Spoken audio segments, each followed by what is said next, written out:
Hi, I'm Jesse Gilstrap. And I'm Drew Cordell, and you're listening to TV Binge Drinking. And again, a Mandalorian mini binge with season 2, episode 3, chapter 11, The Heiress.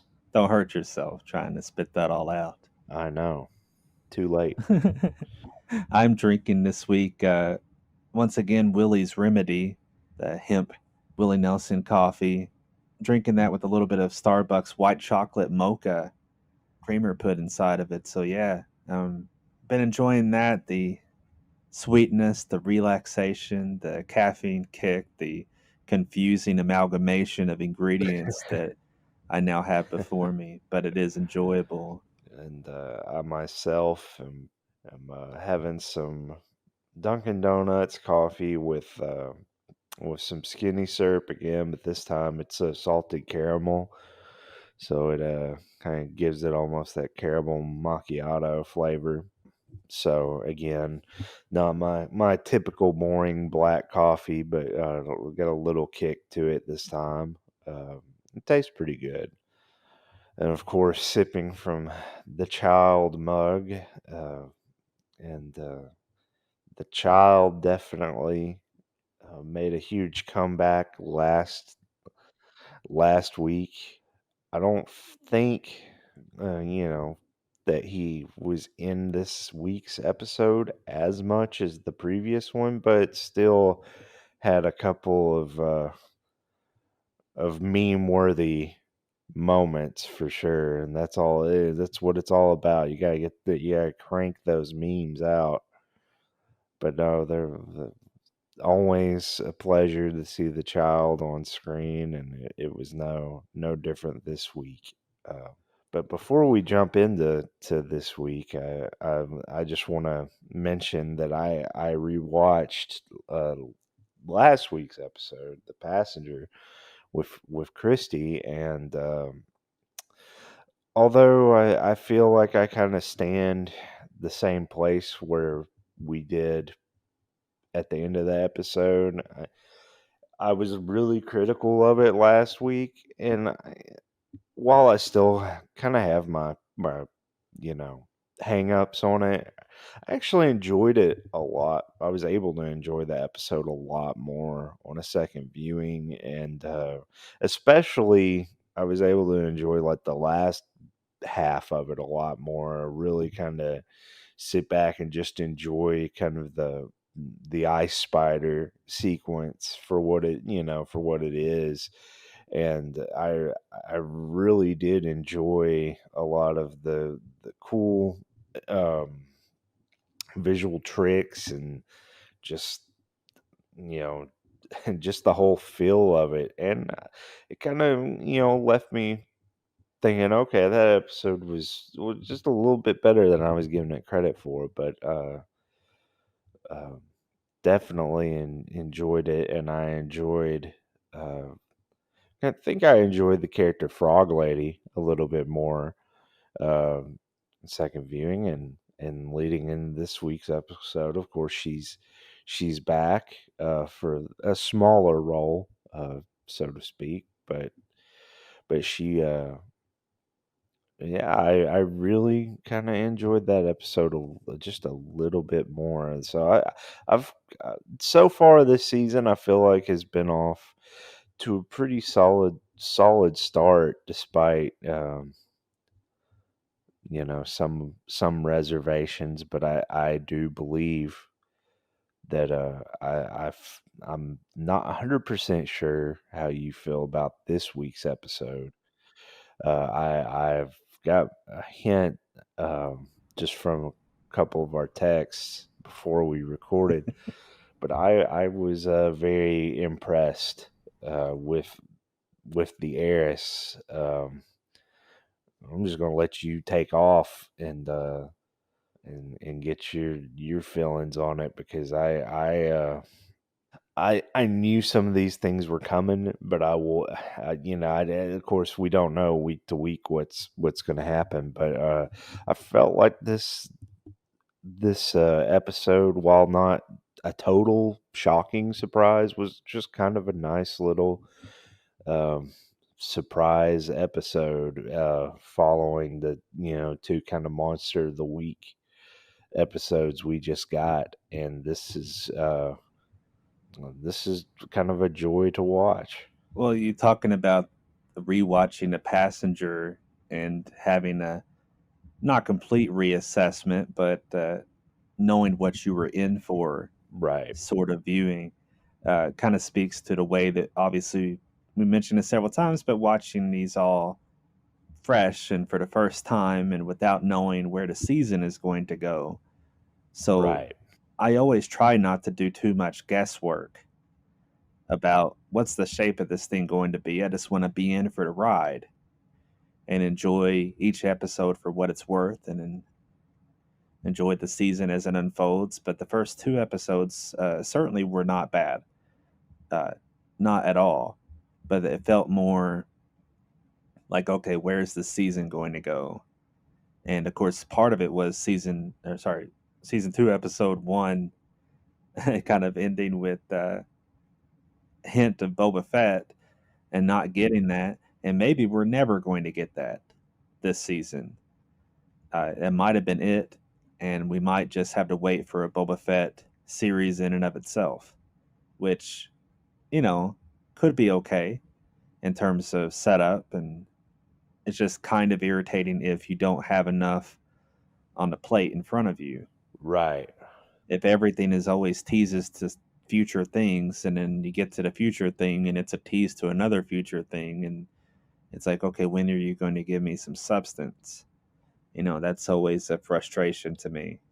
And that's kind of where I was before this episode started. Not in a bad position, but just in a, okay, where are we going to go with this season? And then this episode happened. Right. And I was like, holy crap. And I've only watched it the once so far. But my immediate thought is this is my favorite episode of the series so far because it did so much in terms of not exactly. I mean, it's not like it did obviously important stuff in terms of moving us forward, but it's also kind of isolated in its own way too, Yeah, for sure. in terms of having just its own action and own little adventurous stuff that we deal with. But it had the perfect combination of those things. Yes. It wasn't uh, the most plot heavy episode, but it also gave you the feeling of progress Right. for sure. And it also advanced things in terms of, I mean, obviously you have Frog Lady and you have that aspect of a continuing narrative, like how did we get here? And we're using those same elements to move us forward and building off of those things. So within just a tale of the Mandalorian and seeing Mr. Giancarlo Esposito again, even in miniature, and based on the way season one ended with the dark saber, it's like, oh yeah, we're actually starting to see those components build towards something. Yeah. But on top of within the Mandalorian narrative, we also have something else that's important that can be a tricky thing to balance.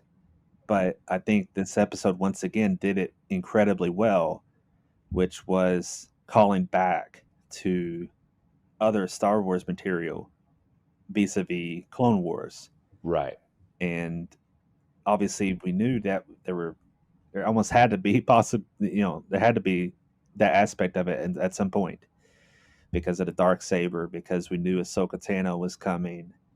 We knew these certain things were going to happen at some point. Seeing Bo-Katan, of course, in this episode kind of took me aback, especially seeing Sackhoff in the flesh Right. as a character she did, just that she's voiced previously, and then now she's actually playing the character in live action. It's like just actually seeing it and seeing it in this episode kind of took me aback a little bit in a good way. Just being like, holy cow, it's happening. And it felt, and this is the key here, it felt natural. It didn't feel like shoehorning in references. Exactly. It felt Yeah. like it was actually part of, oh, yeah, this makes sense. That he would connect with these different stories that we've seen before. The Mandalorian connection, obviously, in terms of their different histories with Mandalorian culture. I enjoyed the way that they built off of that. It's kind of the funny thing with the title of the series, calling it The Mandalorian, Right. considering that history is a little bit more complicated, Yeah. and it's not like he's the sole arbiter of this entire culture, um, Right. an entire idea of what we should consider Mandalorian. And this episode was a keen peek at that, especially the way that he was like, "Where'd you get that armor?" Like whenever as soon as they took off their helmets, he's immediately suspicious of Bo-Katan and crew, Right. which is just a great peek at his relationship with Mandalorian culture versus obviously Bo-Katan. Like that's great world building, excellent world building, and I don't know obviously where the story is going to go from here, but this I just absolutely loved the way that this story was built in this episode, partially from a lore standpoint, but also from a just viscerally exciting, action packed episode version of it. Like seeing the child in danger, seeing our Mandalorian in danger. He's in pretty dire straits here too. Has to struggle a bit through this episode because you could consider it a little bit Deus Ex Machina when he gets rescued uh, by Bo-Katan and crew. The pirate adventures that we have here, almost feeling like a little bit of Pirates of the Caribbean, Right. and little flavors of that at some points. But I thought it obviously made sense that he would encounter them at that point too. So the rescue did not feel out of keeping with where we were at that point. Same as them trying to steal his best car, that's established as well. Yes. Yeah. I just love the way that this episode ends too, with not just the hints of where we're going, but seeing the Razor Crest and in shambles, and knowing that the child is also in need of a new carrier. Right. Like everything is torn apart, and I don't know how easily this stuff will come back together, but at the present moment, I enjoy the way that this episode really puts us in this position where we're moving forward, but also falling apart in some ways too, uh, which is a good position, to kind of have your story putting your characters in this place where they're, having to fight for themselves, and Yeah. it's not going to be an easy ride to the end of this story. I really enjoy the way this episode flowed, and then at the very end, directed by Bryce Dallas Howard, and Yeah. the whole episode was just enjoying it for what it's worth. She did a great job of directing her season one episode Sanctuary, Yes. and when we talked about that, wasn't our favorite episode of the season, but still a good episode. And one of the things that I think she in particular brought to it was a good sense of character. Yeah. You really felt like you were seeing the story through the character's eyes, and I feel like that made an impact on this episode as well. So you have all the little details and references in John Favreau's world building and story moving forward. His writing on it has a lot going on, Right. and not in a bad way, but it could be convoluted. And then you add her direction, and I think that not only did the action get put together well, but you also had, I think, the important thing that she brought, just guessing it, how everything's put together, but like a little bit. But I think that she probably added a lot of those character touches and little moments and looks, Right. little pauses, and those things are super important to getting us into the minds of the characters. So we're not just watching a series of action beats. we're watching a story through their eyes. And I just thought this episode was absolutely fantastic. Yeah, I'm in agreement for sure. This is again, like you mentioned, this one does kind of start to advance things a little bit, and we get a little, not necessarily payoff, but we get a little, moving forward on his quest to find more Mandalorians and to be pointed in the direction of Jedi and all these other things. But in a larger sense, this episode is more self-contained, and I enjoy that about it. It's not necessarily in the, oh, it's just another episodic episode way, but it is, very much about this moment, about this mission that Bo-Katan is on,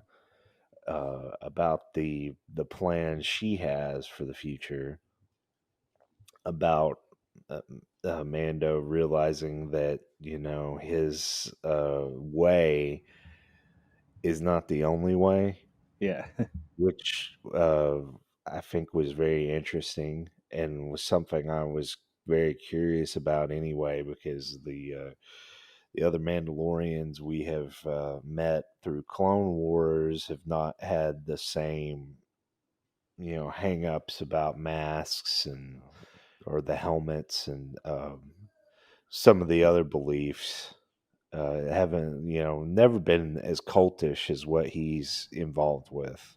exactly. Yeah, And and I already enjoyed and suspected that it was something like that, and it wasn't just that all Mandalorians were like that after the events of the original trilogy, or span from the prequels to the original trilogy. I knew something would be different, and to kind of see that play out, and I you know I really liked Bo Katan in this episode. Because Katie Sackhoff voiced her on the Clone Wars, and she plays her here live action, looking great. Old Starbuck herself, uh, you know, really fitting in the role as well physically as she just did playing the character by voice. So it was awesome to see her armor, see that armor play out live action was really cool too.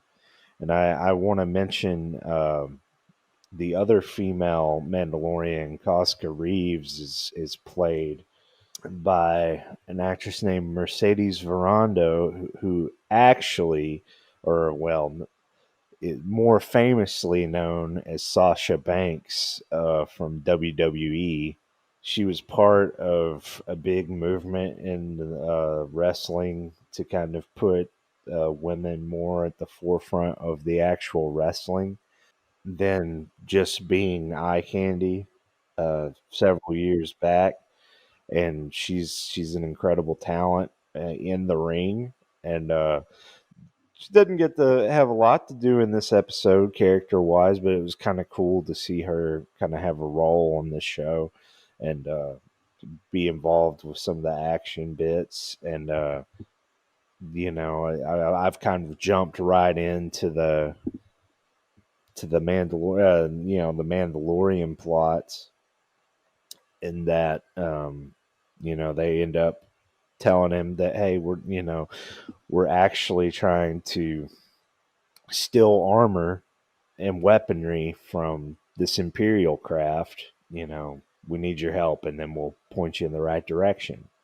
Well, the commander of that ship is none other than Titus Welliver, the man in black from Lost, yes, sir. Harry Bosch, and you know he if you've watched anything over the last 20 years, he's probably popped up in a show or a movie that you've watched, because this guy's been in almost everything. How about Deadwood? Yeah, Deadwood. He was in Sons of Anarchy when it was still a good show.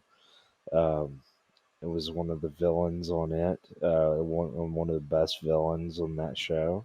This series has really taken the idea of space western very seriously Yeah, with a lot it of its really, actor choices. yeah, it really is. But I really enjoyed him on this episode, and I also uh, was happy to see, and this is gonna come.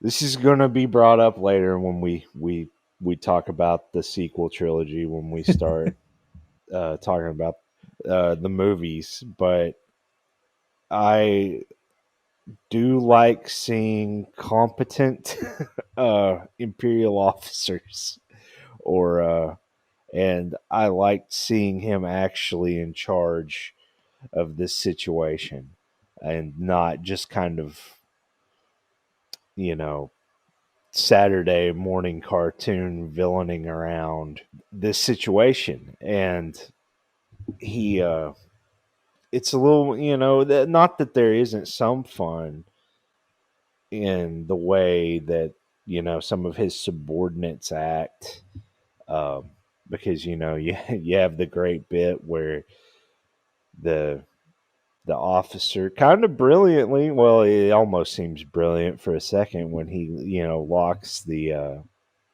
Mandalorians off, and then says where they are in the cargo control room. And of course, he gets jettisoned along with all his troops out the ship in a great little moment. This character that Titus plays is very, he's very committed, very serious, very dangerous. And they don't play on it too much. It doesn't change. It doesn't mess with the tone of the episode or anything. But he's a little bit more of a darker threat. And he talks to Moff Gideon. Like you said, we start seeing the dots are starting to connect, and like Bo-Katan is really after the dark saber. Of course. And then for those that haven't watched Clone Wars, it is, the ancestral weapon of her family, of her clan, and she is the titular heiress, um, trying to, reclaim Mandalore. So those little hints, those little things that we're, obviously building towards in some shape or fashion. Whether we'll get to see like an all-out war on Mandalore in live action, I don't know. That would be really cool. But I do like kind of her, hell bent focus here to reclaim not only Mandalore but the dark saber, and her leadership of the Mandalorians, to bring everyone together, even them, as they refer to the cult that Din Djarin or Mando is a part of. And then when they say, "Oh, he's one of them," that that kind of cracked me up. But again, I really like kind of that exploration of the Mandalorian culture in this episode. The other thing I loved about this episode was the use of just the races, the Mon Calamari and the Quarren, and on this water planet. And it was just a fun setting too, kind of a high seas adventure in a way. And it really does feel like a pirate episode, Yeah. um, in a pirate adventure. Whether they're actually on a ship, on the sea, or they go after a spaceship above the sea. It's still feel it has that feel to it. I enjoyed. Not only do we have Frog Lady in this episode, but we have a Frog Gentleman. Her husband um, makes an appearance, and they they get stuck babysitting the child. He was apparently in the season 1 episode as well, just in the background in the cantina. Oh wow, Yeah. wow! I'll have to I'll have to go back and try to track that down. I really enjoy them. I This is something again, something I'll probably mention more when we talk about the Last Jedi. But the design of you know these two frog people, and then the other race. I don't even know if they're technically the same race as the ones on the Last Jedi or not. But the look and feel really kind of gives me a Akira Toriyama feel, who is the creator of Dragon Ball, the manga series, and it was the artist on a popular video game, Chrono Trigger, and Dragon Quest. Very, very talented Japanese artist, but there's a lot of almost like Toriyama influence in the design of those, and there's a lot of Toriyama influence in The Last Jedi. Certain things are very Dragon Ball esque, which I've seen a few people catch on and mention it in reviews and stuff, but it hasn't been as prevalent because people are too busy arguing over lesser things. But it's one of the things I really appreciated about a certain segment of The Last Jedi, and it's something I appreciate carrying over into the design of the Mandalorian as well. I really enjoyed kind of their presence in this episode. I liked their moments with the child. I liked him watching the eggs, of course, thinking, well, how's he going to pull this off? But actually, he ends up being a good little tyke, and you know, we see him playing with one of the newborns at the end of the episode that gets really upset when he has to leave, which is a much more common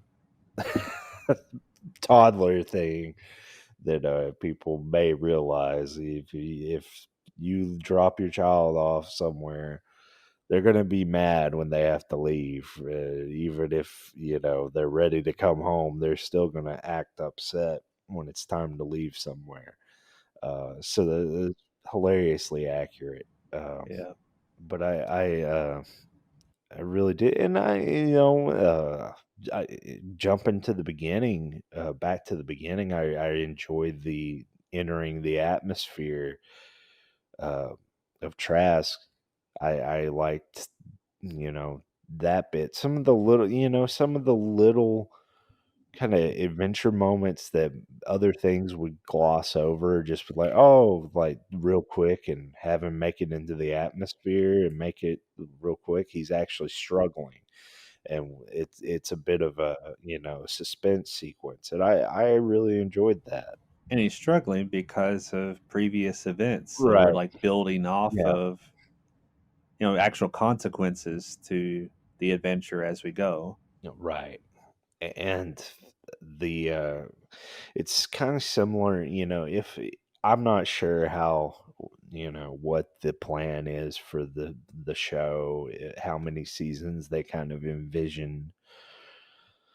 But if we were to take a stab and say, hey, they're going to do this as like a trilogy, it's going to be season one, two, three. This would make sense in a way, because this has some similarities to Empire Strikes Back, in that the Falcon was always shutting down and always having issues, in Empire, and that was like one of the running gags. And maybe the Razor Crest is going through its second chapter of the trilogy phase, where it's always going to be having issues. It's always going to be barely scraped together, traveling around, which I'm enjoying so far. And who knows, like maybe we'll be doing this podcast 10 years from now, still talking about Mandalorian episodes. But I don't know what their plans are as far. That was just kind of a comparison, not really expecting them to just do it in 3 seasons. But I do enjoy that as well. I enjoyed kind of the Mon Calamari, just watching him from the dock, just shaking his head. And it's like when you bring a car and you're not the smartest car person to a dealer, and you're just like, well, my my car's a mess, fix it. And they just shake their head and like, okay, whatever, and then give you the bill. Or you tell them you can only pay this much, and come back and your car's only barely fixed. It kind of feels like that. I wish I had the easy money that our Mandalorian has. Yeah, Like here, just do it. yeah, right. It's just, I don't know. I agree with you that this is probably, I have to sit on it a little bit and maybe watch it again. But it's easily up there as one of my favorites of the series as a whole so far. Definitely the best of this season. Um, I think if I go back, I might take the Marshall down a peg at A minus. I still really like that episode, but I think on the second viewing there were certain boxes that didn't check off for me, and I was kind of going fresh off of it when we talked. But this one I would give the Heiress, I would give a solid A. This is and it might go up, it might change depending on time and the context and of the season or the series as a whole. But yeah, this is great, and it's great fun to see some of these things from Clone Wars, start to come to fruition, be on the show. But also, this just had some great action and some great adventure, and it was just a packed episode. And Bryce Dallas Howard, I was the same way. I had no idea she directed, and her name popped up on the credits, and I just kind of smiled because we talked about how she showed promise with the Sanctuary of being able to the having potential to be like really good at a you know having her hand at this universe, and turn around and she's made arguably the best episode with this one. And a lot of it has to do with the writing, Sure. episode. But I can, she has that certain feel. It made sense when I saw her name. I'm like, oh, okay, yeah, because the stuff with the Frog family, that definitely kind of feels like her touch in a way, in the sense that a lot of the hints of a possible family for Mando were mentioned in Sanctuary, and all the little touches with the villagers and um, things like that. It's reminiscent of that same spirit in this, but she is also incredibly talented when it comes to handling the adventure and action aspect. And I like the battle in Sanctuary, but the action here stepped up completely. This was just a blast. This was a really fun kind of adventurous episode, and I would venture to say it kind of reminded me in some ways of Solo. Um, her father's take on Star Wars or stab at it, and this really kind of had that fun um, pace to it, and I keep using the word adventure, but that's exactly what it felt like. Had that adventure feel to it, and the whole sequence on the Imperial ship, it was just incredibly well done. I really enjoyed this episode. There's so many details to pick apart too that it's almost like I feel like I need to watch it again just to soak up everything, but also just in terms of talking about it now, I've only seen it once, so and trying to like, oh yeah, I remember all these little touches that made it special. But I really do think that Bryce Dallas Howard added that character focus even through the adventure. Right. And like I said earlier, though, just little looks, Yeah. just little pauses and moments with the characters just made a huge difference. Bo-Katan has just like little moments where we pause on her, Yeah. and it it's all the difference in the world because you can't be full speed ahead and miss that little pause and focus and attention to what the characters are going through. Having that even on supporting characters is super important to making the world feel full. And this is such a huge world building episode, and really feeling like we're a part of something bigger, continuing the story and building on it and further connecting us to other parts of Star Wars story. It does it with such a delicate hand. And I also really love seeing Titus Welliver when he came on screen. I was like, oh, cool.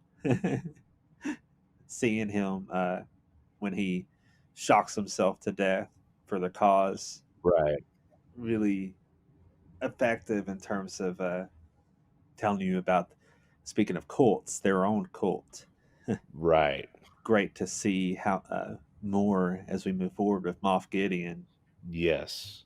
But uh, how about that shot of the child in the about when he gets eaten by that creature? The overhead shot Yeah. is such a cool, great shot. Like from an action standpoint, from a like just the details of the special effects.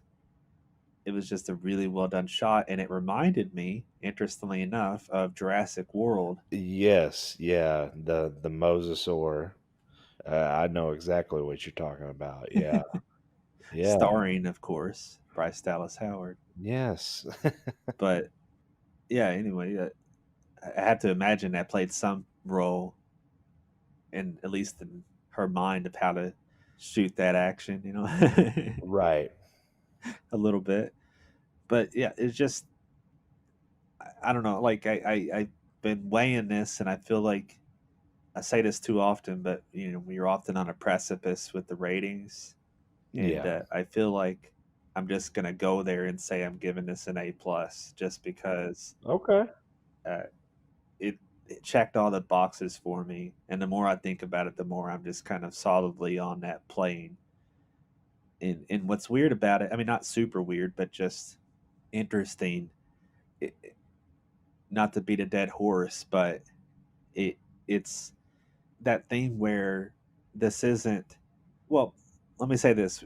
Oftentimes I'll scroll on IMDb and you look when you're watching a series for the first time even and you look at what episodes are rated the highest, and sometimes you'll see an episode and it has like a 9.6 or something crazy high compared to everything else. Yeah. And my brain says somebody dies this episode Right. because so often it's true Yeah. where an episode's rated highly, and it's only because, not to say it's a bad thing necessarily, but it's often because some big event happens. Right. And that's the reason that episode is rated highly, because it's so eventful. Yeah. And this episode of Mandalorian isn't eventful in that way, No. but it's great at what it does. And I'm all for an episode like this that I don't know where it's building toward, how great that will or won't be, but in and of itself, this episode does everything perfectly. And that's why I land where I land, because it was just so exciting and fun to watch what this episode did. Just a great episode of television, and made you excited to see where we're going from here too. Exciting in and of itself, while also propelling you forward. Does everything it needs to do. So I don't know what we're going to get with our next episode. You know how much closer we're going to get to the Jedi, Right. because he's on track. The Razor Crest is on track to heading directly where Bo-Katan sent him, but who's to say how quickly he'll get there, considering the adventure serial aspect of the series? Because I mentioned last week, like, who knows? Maybe this whole episode will be let's rebuild the ship, Right. and luckily, luckily, it was not that. Uh, I don't want. Obviously, talking high praise about this episode. I'm not at all pessimistic about the future, right. Right. but you do wonder. Like, this is episode 3, and we're going to be at the halfway point next week, and I feel like we're in a good position for currently for where the entire season could go. Yeah. But boy, am I curious. Yeah. It'll be interesting to see for sure. If we do go ahead and end up with Ahsoka next episode, what is going to be the going forward? Is she going to figure into the plot from then on? Is she going to be a major character that he has to help? Are we going to be strung on another Planet of the Week episode where he gets detoured getting there? Are we going to have some bounty hunters tracking him down because they're still after him? There's still a bounty on his head. We haven't really had, outside of the moment in last week's episode and the first episode, we haven't really had too much of that. So are we going to have an episode like that? Is Boba Fett somehow tracking him to get his armor back? I mean, there's lots of things. There's lots of possibilities that are out there. We'll see Yeah, next week, I suppose. But really, it's anybody's guess. And that is one thing I do like about this show is that it never really, it shows you getting on track for where you're going next, but it never like ends with okay, we're where we're trying to go, and it's always like heading into that next episode, so you never know quite where you're gonna land. it's definitely not a bad thing. Definitely not a bad thing to No, have that kind of open endedness. right, So long as we continue to have some sense of propulsion, you want to feel like the story is moving forward. But I'm all for fun adventure serial stuff too. right. It's just the balance is important, and this episode did that right. I agree 100%. So I suppose that covers this week's episode, season 2, episode 3, chapter 11, the Heiress. Yeah. See, I had to pause more just so I didn't hurt myself spitting out all out. Right. Pleasure as always Yes, talking this out with you, my friend. indeed. Same here. And see everybody next week for season 2, episode 4, chapter 12, and whatever that will bring Right. right here on TV Binge Drinking. Stay tuned.